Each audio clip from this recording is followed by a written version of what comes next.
विरोध किन होला? तपाईबाट गल्ती भयो, गलत मान्छेलाई लगे मैले गृहमन्त्री। खैन समातेको? तपाई यहाँ किन आउनु हुँदैछ? तपाईसँग जेन्जी आइसक्यो रक्षा बम मुर्दाबाद। रक्षा बम मुर्दाबाद। जेन्जी आइसक्योहरु मुर्दाबाद। जेन्जीको हैन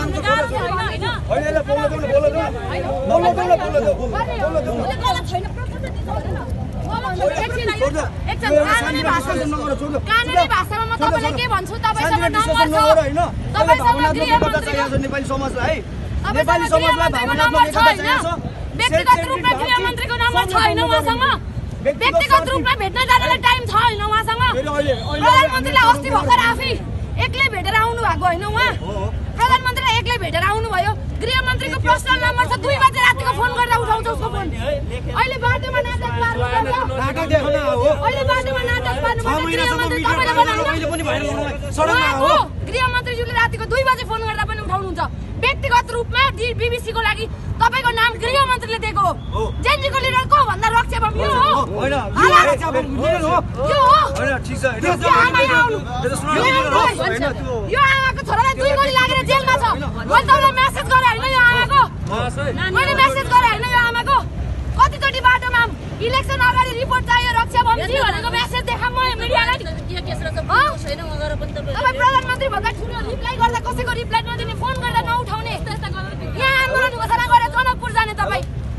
अनि जहिलेसम्म तपाईकै गृहमन्त्री भन्ने, तपाईकै साथीहरु सचिवालयमा, प्रधानमन्त्री आमालाई भेट्न जाने तपाई नै यहाँ बाटोमा नाटक गर्नुहुन्छ। अहिले अभियान भनेको सडकबाट के हुनु पर्छ? तपाईको प्रधानमन्त्री मैले भेट्न पाएँ। अभियान चाहिँ सडकबाट हैन, समग्र सडकबाट नक्कली जेन्जी लिडरले गर्दा हामी घाइते मुर्दाबाद मुर्दाबाद। हाम्रो बच्चा रक्षा बमले मारेको हो। गृहमन्त्री आफूले ल्याएर नाटक पार्न बाटोमा आएको हो। त्यो हरियाणा जलाब हो। गृहमन्त्रीको फोन नम्बर आफूसँग राख्ने सोकिए आफूले सल्लाहकारको रूपमा लाने तपाईले फेस गर्ने घाइतेलाई आउन ठलाइरहेछ को हो रे? घाइतेलाई को हो रे? आमालाई जेलमा किन छ? घाइतेलाई को हो नि? यो चाहिँ को हो? जेन्जीको रगतमा राजनीति गर्न पाइदैन है। देश बेच्न पाइदैन। पाइदैन। बच्चा मार्न पाइदैन। आइएनजीको झोले मुर्दाबाद। आइएनजीको झोलेहरु मुर्दाबाद।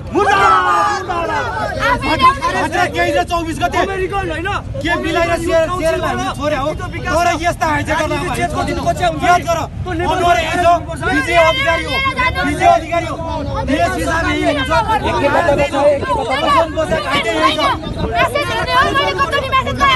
अब हामी छोड्नु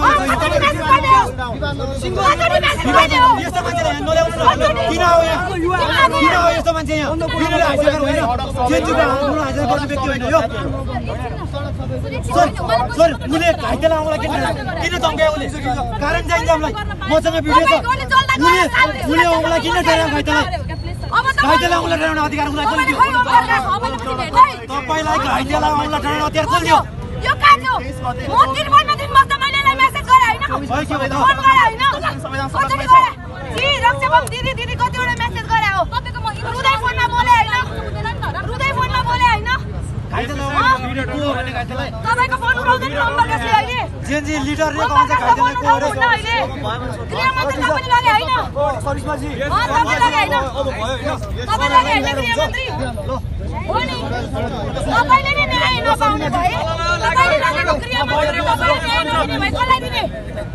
अनुहार देखाउन आउनु रमाइलो छ अहिले हैन? यस्तो एउटा इलेक्सन अगाडि किन चाहिएन तपाईलाई? इलेक्सन अगाडि रिपोर्ट किन चाहिएन तपाईलाई? हामीले भोट हाल्न पाउनु पर्दैन थियो। यी आमाको छोरा मरे भोट हाल्न पाउनु पर्दैन थियो। आँखामा पट्टी बाँधेर इलेक्सन अगाडि रिपोर्ट मागौँ। इलेक्सन अगाडि छानबिन समितिको रिपोर्ट मागौँ। भोलिको दिनमा रगत लागेको मान्छेलाई सदनमा नपुर्याम। गलत मान्छे हामीलाई माया छ। हाम्रो सिंहदरबारको वाउ छैन हामीलाई। राजनीतिक आचरण बदलिन आएको सर्वप्रथम त्यसको लागि मानवीय आचरण बदलिनु पर्छ। अब हेर्नु न उहाँ आमाको छोराले चाहिँ एउटा क्वेसन, उहाँ आमाको छोराले चाहिँ ताली बजाकै घरमा जेलमा हुनुहुन्छ। हजुरको सिंहदरबार अगाडि हे गरेको छ। अब तपाईँले के गर्ने? अब त्यो कानुनले हजुरलाई के गर्ने? हजुरलाई जेल चलानी गर्ने कि नगर्ने? गर्ने नगर्ने। उहाँ आमाको छोरा निकाल्नुहोस् भाइ 4 मान्छे हुनुहुन्छ उहाँ फोटो खिचेको भरमा उहाँलाई 4 मान्छे जेल चलानी गरेछ मलाई छैन तपाईले हाल्नु भएन फोटो फोटो हाल्नु भएन फोटो हाल्नु भएन तपाई हटेर भोटकारीलाई कार्य गर्नु आफूबाट गर्नु हेर्नु है यसकारण म त्यही भन्छु स्वास्थ्य कन्ट्रोभर्सी धेरै आशा थियो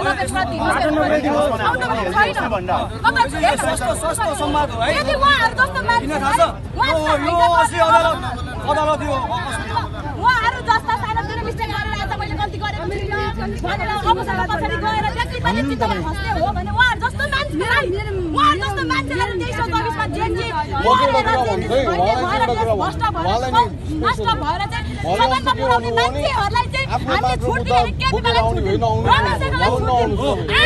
आम नेताहरूलाई छुट दिन त तपाईँ हामी गल्ती गर्ने अनि गलतीहरूलाई देख्ने यो भएन है भएन हामी त रक्षा स्तरमा हामी उर्केको होइन गाउँमा हुर्केर आएको हामी साँच्चै नै 2324 मा देशले बोलेर आएको मान्छे हो साँच्चै नै सिस्टम परिवर्तन हुनुपर्छ कानुनी इक्वालिटी हुनुपर्छ भनेर आएको थियौँ जेन्जी तर तपाईँहरूले हामीसँग कहिले कोर्डिनेट गर्नु भएन युनाइटेड गर्नु भएन डिभाइड एन्ड रुल गर्नु भयो तपाईँहरूले याद राख्नु है अब पाली सुदन गुरुङको छ है तिमीहरूको हातमा पुलिस प्रशासन होला गिरा होला तर त्यो दिन धेरै टिक्दैन स्पष्ट रहोस् सत्ता सधैँ एउटाको हातमा टिक्दैन कुनै दिन हाम्रो पनि होला याद गर्नु